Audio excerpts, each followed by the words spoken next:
Oh, snap. You're kidding me. It just parked itself. Yeah, look at this. Across the whole country, you can see the weather moving. So let's pick that and hit start. And here is normally where it would start slowing down at this light. Goes through without even hesitating at all. Hey, what's up everybody? Someone alerted me to the fact that there are very few videos out there right now about FSD 12.6.2. I have been so busy, but the past 2 days I have been using this software, and I can say that it is light years ahead of 12.5.4.2. Now I know a lot of Hardware 3 owners, especially Model 3 owners, have been patiently waiting in the background for an update. It's been 4 months or more where people have been waiting to get an update. I just recently ran a poll to see how many people still have 12.5.4.2 versus anything related to 12.6, and I had 49% state that they had 12.5.4.2, and those are Hardware 3 owners. About 29% have 12.6.1, and those are the refreshed Model S's, X's, and Y's. And by the way, it hasn't gone wide there yet either. And then only 6% have 12.6.2, so very small percentage of Hardware 3 owners have 12.6.2. I just finished driving 125 miles. I have collectively maybe 150 miles of driving on 12.6.2, and I can say that highway driving is phenomenal. It behaves so incredibly well. I didn't film on my trip here to Michigan, which is where I am right now, but it weaves in and out of traffic. It drives almost identically to how I would drive if I was driving manually. And that is, again, in hurry mode. You have finite control over the speed, and the lane changes are just so incredibly human-like. I mean, it anticipates when it needs to get over way ahead of time, and it will change 2 lanes almost simultaneously. I mean, it doesn't happen like it does on the side streets where sometimes it will like just make a very quick turns. I mean, sometimes like if you have another turn coming up really quickly, like let's say you're taking a left turn, then you have to make a right turn really quickly, it will make the left turn into the far left lane, and then it will simultaneously move over like 2 or 3 lanes depending on how soon that turn is coming up. It won't do anything like that. It's not like crazy. Like sometimes you see those people that cut off traffic and they just swerve across like multiple lanes at a time. That's very dangerous. A lot of people are saying that it does really well, but you really have to witness it to believe it and understand it. So highway driving, really great. City street driving, it doesn't stop at green lights anymore. I'm going to shut up and show you these drives. This was just me taking a regular, I go to the library every so often to work, and then I also took it to the gym. I filmed both of those experiences. I think you guys will enjoy. And by the way, I hope everybody gets it as soon as possible. I will continue to advocate for you guys because I know how painful it is to be waiting and waiting and waiting. If Tesla doesn't release this soon, I swear there will be riots. Hey, what's going on everybody? It is the day after 12.6.2 dropped for Model 3, Hardware 3, and other Tesla vehicles. I'm super excited. This only applies to Hardware 3, but if you have Hardware 3, you know how long people have been waiting for this update. I'm extremely excited. It's the day after I took it for my first ride, and it is sunny and bright outside.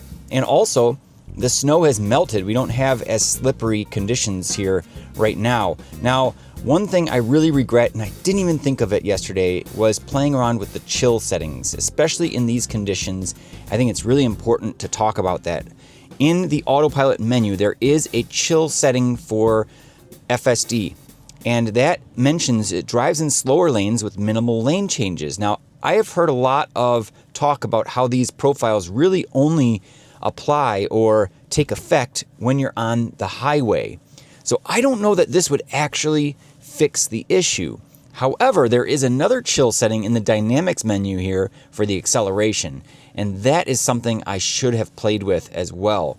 Those were two things I missed in my first drive, but I don't know that we're going to come across too much of that here today.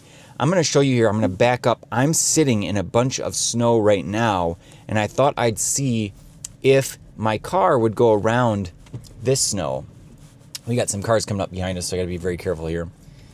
You can see all that snow right in front of us. So that's what I'm hoping I can get my car to slip to kind of recreate the conditions from last night. Limited area to test this in, but this is the best I've got. So I've got a destination dialed in, and it looks like the route is telling me to go the right way. So from here, it even says up at the top left, which is surprising to me because this didn't always show up yesterday, was the setting up here to the right of that steering wheel icon. Let's go ahead and turn it on and see if it slips in the chill mode. Here we go.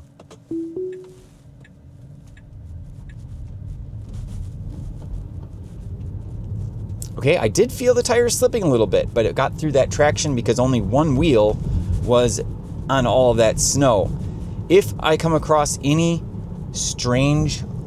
if I come across any slippery road conditions in another area, like I'm looking down the side streets, I will pull over and try to test over there. Usually I try to avoid those as much as possible because that is where all the salt and nasty stuff is sitting. But hey, this is for science, right? Submit my car, my precious Model 3 to these things for science. It's always fun for me to test this stuff. Like I've said before, I am a geek over this stuff, and that's why my channel is called TechGeek Tesla. Coming out here, it looks like it's very clear, but this is good for me because I'll get a chance to really see how it behaves around traffic lights. And this is what I was dying to test more of last night. Coming out nice and smooth acceleration. The steering wheel didn't jerk around, felt very natural there. But again, not huge difference from before. That's not like a wow, big game changer turn there. I think it takes a lot of testing to really notice the subtleties. And that was one of the things, someone came out and said, hey, you're super pessimistic and I don't agree with you. I'm going to ignore you because your first drive with FSD 13 had a bad review. And they were mad at me because I was saying it wasn't as good as everyone was saying. And I had to kind of explain myself. So initially I was suspecting, after seeing a lot of videos coming out about version 13, that, hey, version 12 isn't that bad. I mean, version 13 is still doing a lot of the same things that version 12 is doing. It can't read signs. It still does weird things around traffic lights. It screws up, a lot of lane selection sometimes and going over the lane. There's a lot of things that both versions get wrong. So it wasn't that I was really saying version 13 was bad. In fact, that person probably didn't even watch the whole video. I talked about how it was very good. In a lot of areas, it was very good, but it wasn't as good as I thought. And the reason why I said that is because I only tested it once. And that drives home the point here that I can't jump to a conclusion on this version either until I drive it at least 3 or 4 times. And it's hard, to borrow someone's car for 3 or 4 times. I was really hoping that on that little drive downtown Chicago that I'd have something happen. I mean, I had the sun come into the windshield. Let's take a look here. Going through this traffic light here. Nice. Now we are in chill, so it's probably not going to go around this person here. Let's see if we go into the menus here, and if I change it now to hurry, let's see if it goes around them. But I was down in the city driving with version 13, and the sun came into the windshield, and it completely obstructed the camera, and we got the red steering wheel of death. Also, a lot of issues with map data, and that was the biggest issue, I would say, was map data. It just couldn't find certain roads, so I had to disengage to get it on the right track. We lost GPS connectivity down on Lower Wacker Drive again. All sorts of map issues. So I can't really say that's version 13 problems, but all said and done, I did enjoy it. I mean, the parking was awesome. The takeoff experience was really cool going in reverse. That was so cool to see. And then another thing was the steering wheel. And that's one thing, if you've never tested version 13 and you're on version 12 like I am, go try it out. I would encourage everyone to just test it out. And I'm curious to hear your feedback. If you're on version 12 and you've tested version 13, what did you think? Sometimes people test something to justify what they have and then verify that what they have is good.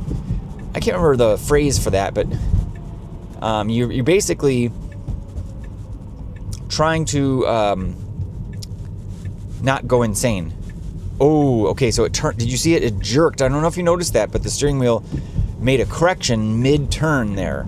So that was not as smooth as I wanted it to be. Now here's a green light. Let's see what happens. A lot of sun coming in. The sun's reflecting off of the road, but it went through that light just fine. No problems there. Very sunny here. Wow.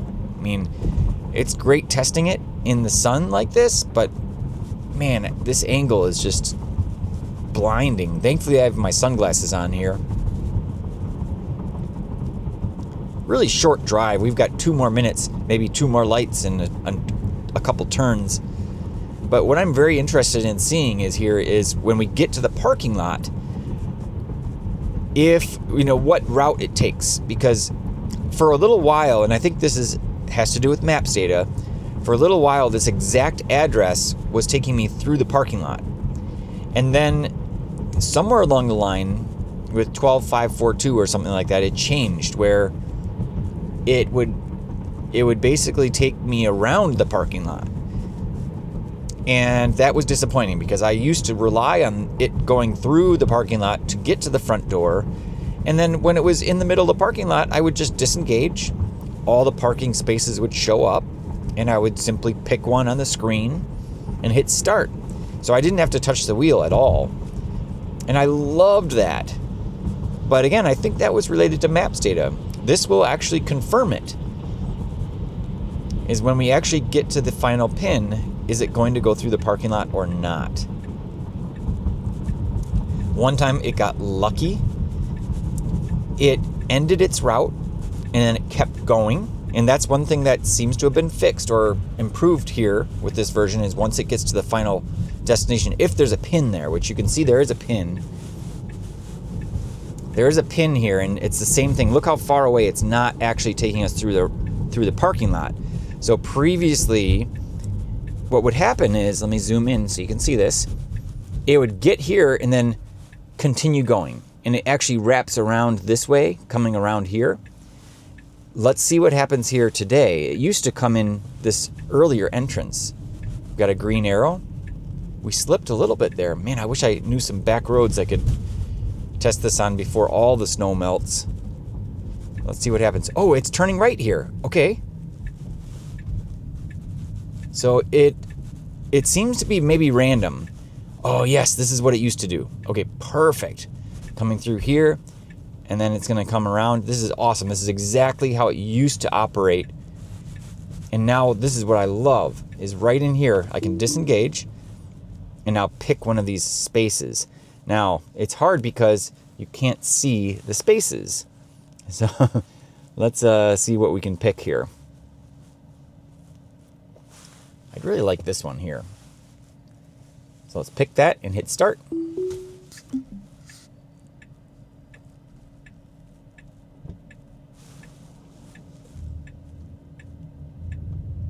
It's amazing to me because there's no spots. It's just taking an offset from that car there. Maybe it can see the lines. I can't see the lines.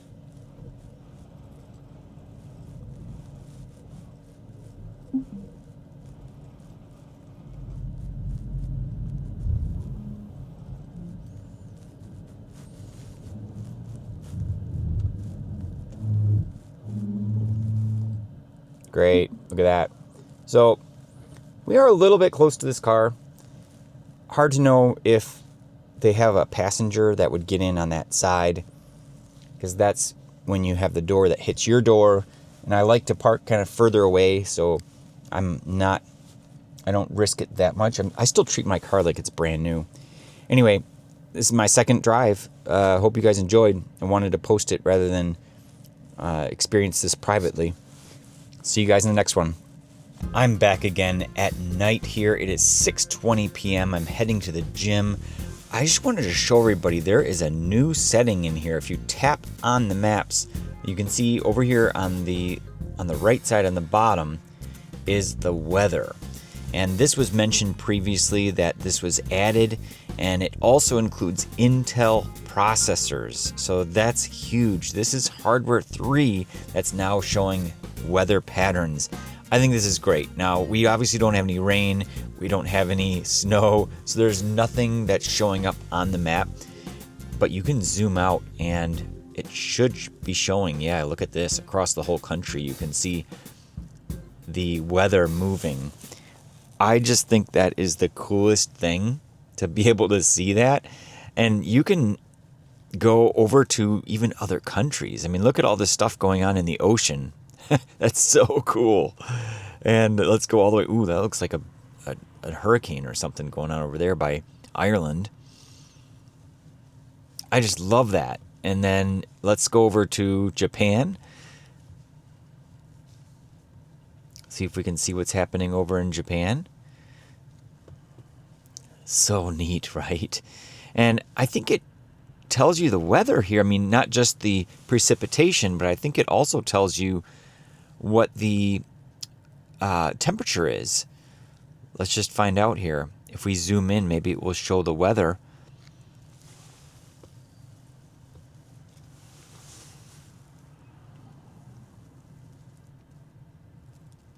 As far as the temperatures go, maybe not. What is nice is that you can see your local weather, and I think people know about this, but on the top, you can see at the very top of the screen where it says 19 degrees Fahrenheit. If I tap on that, I get the weather in my current location. And it's nice because you also get the air quality index, and if that is bad, in other words, it's a high AQI, you'll get a little message up there. It actually says AQI, and then you can go in and look that up. Also, destination. You can see what the weather is in your destination. Funny that I'm only traveling here 5 minutes to my gym, and the temperature is changing. That is bizarre. That makes no sense. I mean, Hoffman Estates is next to Schaumburg, but it shouldn't be that different with the temperature. So I do find that funny. But you can scroll over. This is not new, by the way. This weather display was there with 12.5.4.2. Other things that have been added, I mean, nothing else that I'm aware of, but I've never covered this in a video, but this came out with the holiday update with 12.5.4.2, is the charge at your destination. And you can set that. So what you have to do is come into here, this little ellipsis where your trip is down at the bottom, and you tap on that, and then you can set the arrival energy. And someone asked, why would you ever need this? And I'm going to tell you right now that this is extremely convenient. Someone asked, why would you ever need that? So let's say that you are going to arrive somewhere and you don't have access to charging, and you're going to charge maybe the next day. You're going to, you get there late at night and you want to go to the supercharger the next day. If you arrive with 10% battery, that's a problem, right? So you might want to arrive with 20% battery so that it drains during the night, and then maybe when you wake up, it's at 16% or whatever it is. That is very important when you're traveling, to have that feature. So this is a really nice new thing to have. All right, I've been talking enough here. Let's get started with the drive. Those are the little things I just wanted to mention real quick. Put it into drive. We have the destination dialed in, and I'll go ahead and turn it on. Takes a little bit to take off, but there it just moved.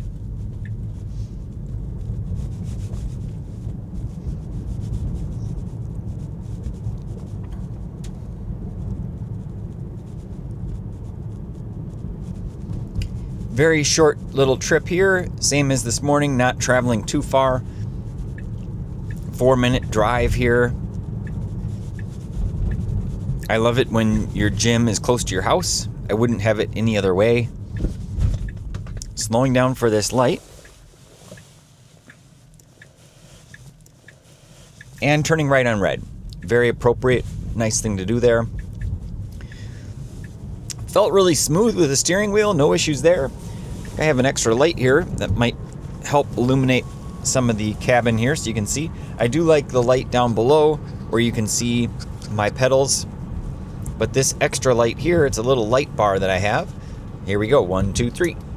How's that? Get to see my steering wheel a little bit more clearly. So this is hands-free. I'm not touching the wheel. I'm not doing anything. The car is driving itself completely on its own. And here is normally where it would start slowing down at this light. Goes through without even hesitating at all. And that's what you want, right? I mean, that was a regression with 12.5.4.2. It never used to do that. People were saying it was doing that on 12.5.4.1. I never really had that happen. It really only started for me on the .2 branch. But it's so nice that that is now gone. I'm sure it's not completely gone. Again, it comes down to using the weights and a combination of those weights with the parameters to determine what to do. So I'm sure there are situations where you might have more red crossings. So on the crosswalk, you have the red hand. You might have like 3 of them, and then it sees those and might slow down. Generally in this area, you have like 1 or 2 max. I'm speculating here, but I think that's what it was responding to before. It's also possible it was responding to the red arrows. So sometimes when you cannot turn left, in Illinois at least, and this is different from Michigan, you will have a red arrow indicating that you can't go there. Okay, look at that. It's actually moving away from the bus a little bit there. That felt really natural, and moving over. So I should clarify here, I am in the... I believe I'm in the hurry mode. Let's just check my settings real quick in the autopilot menu. Oh, I'm in chill, okay. Let's move it up to standard.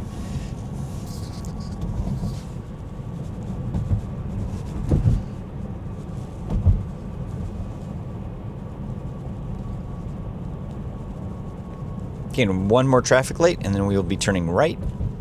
Okay, great. Turns green. Car speeds up a little bit here.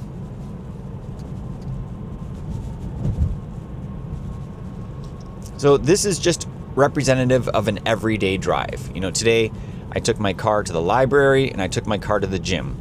That's kind of, I do some work out of the library. I'm paying taxes for the library. Might as well use it, right?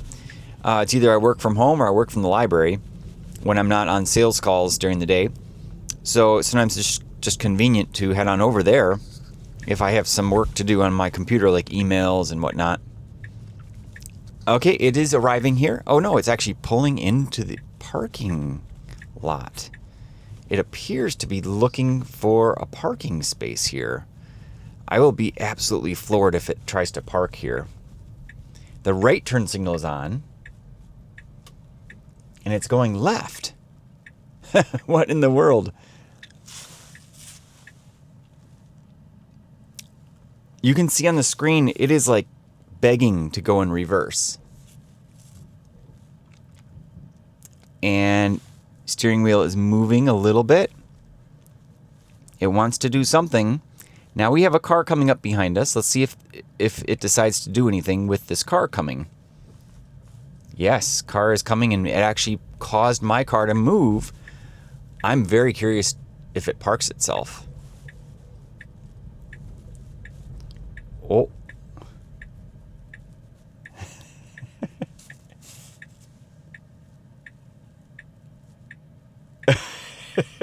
What is it doing? It's trying to park. This is like a version 13 thing.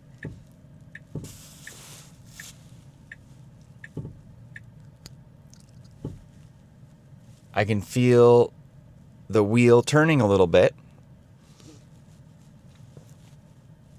It's just hanging out here. And now we've got a car coming. So let me take over.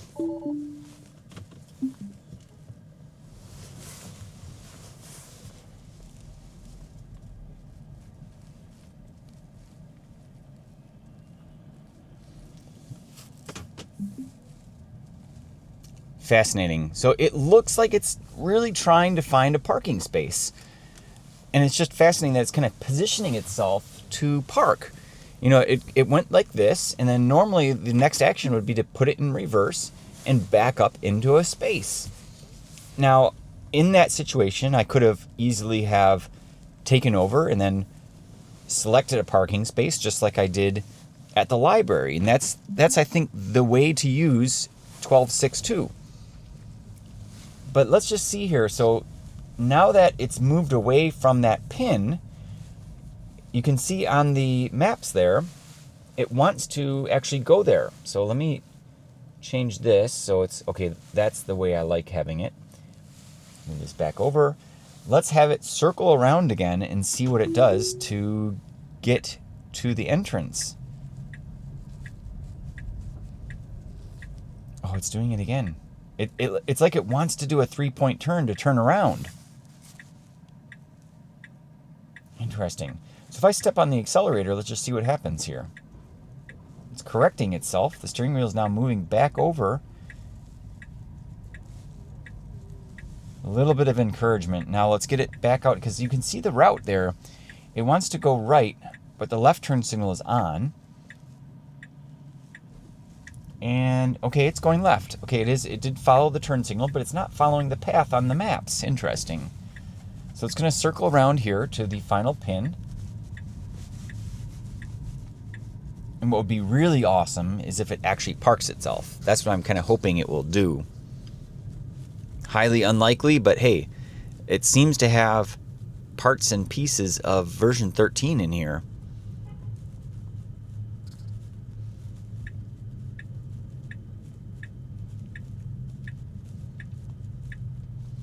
This is the pin.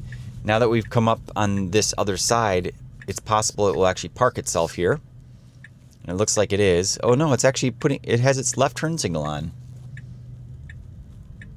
Let's see what it does here.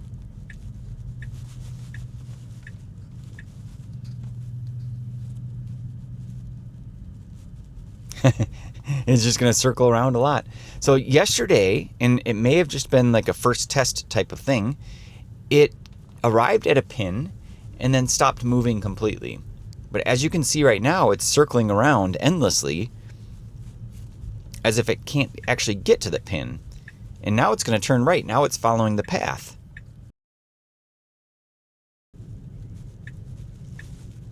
And the left turn signal went on. That doesn't make any sense. Oh, snap. You're kidding me. It just parked itself. No way. Look at this. It stopped. And it's like right in the lines. I know that it's not going to put itself in park, but it basically parked itself in the middle of the lines.